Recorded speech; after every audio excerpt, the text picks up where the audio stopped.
এই শহরে পানির জায়গাতে আকাশ থেকে জুসের বৃষ্টি পড়তো। বৃষ্টি থেমে যাওয়ার পর কখনো চকলেট, কখনো মিষ্টি, এমনকি কখনো কখনো বড় বড় চিকেনের টুকরোও পড়তো।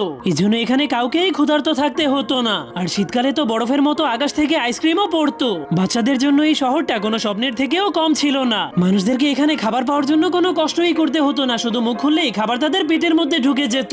প্রতিদিনই আকাশের উপর থেকে আলাদা আলাদা ধরনের খাবার পড়তো। এই জন্য যার যেই ধরনের খাবার পছন্দ হতো সে ওই খাবার খাওয়ার জন্য সেই জায়গাতে চলে যেত। কিন্তু এই সবকিছু আবিষ্কার করেছিল মাত্র 10 বছর বয়সের এই মাইক নামের ছেলেটা। মাইক ছোট থেকেই নতুন নতুন আবিষ্কার করতে পছন্দ করত।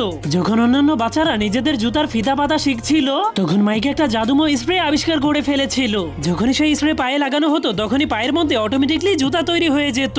কিন্তু সেই জুতাগুলোকে কখনোই আর পা থেকে খোলা যেত না। মাইক সেই জুতাগুলোকে তার পা থেকে খোলার অনেক চেষ্টা করেও সে সফল হয়নি, যার কারণে সে অনেক ভয় পেয়ে ভাবতে শুরু করে হয়তো সে আর জীবনেও তার পায়ের নখ কাটতে পারবে না। যা ভাবার পর থেকে তার